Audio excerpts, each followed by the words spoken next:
We're back with Iowa Congresswoman Mariannette Miller-Meeks. Members of the U.S. Senate recently adopted bipartisan legislation to invest in technology, specifically putting a heavy focus on microchips. This would spend $250 billion to try to close the gap with China. We've seen the federal government make big investments in the past in areas like aerospace that proved to be the catalyst for some incredible innovation in this country and American companies. There is concern this could struggle in the House. What do you think about this legislation? What about the chances the House will go along with it? It depends upon the makeup of the legislation. I haven't had an opportunity to review it yet, but having technology that is not reliant upon the Chinese Communist Party, as you know, right now, we have a supply chain issue. We have an issue with computer chips that go into cars, so car manufacturing has slowed down.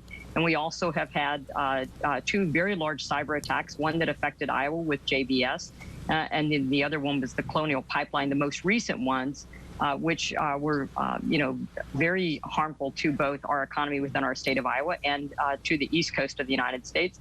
And those attacks were led by Russian hackers. So when we're looking at technology, we need to look at the entire complexity of technology, both manufacturing, which fully on board with insourcing manufacturing to the United States, but then we also need to look at cybersecurity along with that.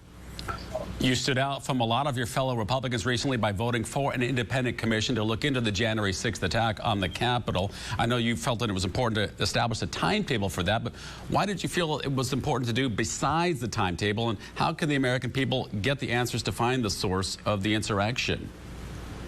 So I think on January 6th, the Capitol Police were blamed for the security breaches. And I think without being able to have a commission set up that has equal representation from those on the Republican side and on the Democrat side, with an agreement on what witnesses were called to be able to call the people that had to resign immediately after the January 6th event, that is one way that we can get answers. We can find out who was there, who allowed people to come in, who shot Ashley Babbitt, I think is important.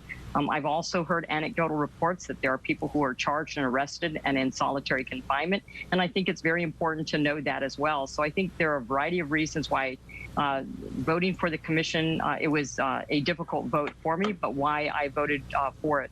Also, we had asked for a commission in January, and Speaker Pelosi had denied that. So I want a commission that's fair, that has an end date, and that is, styled to get answers, not to play partisan politics and gotcha games. Iowa Congressman Mariannette Miller-Meeks, thank you so much for the conversation. Good luck with everything in Washington.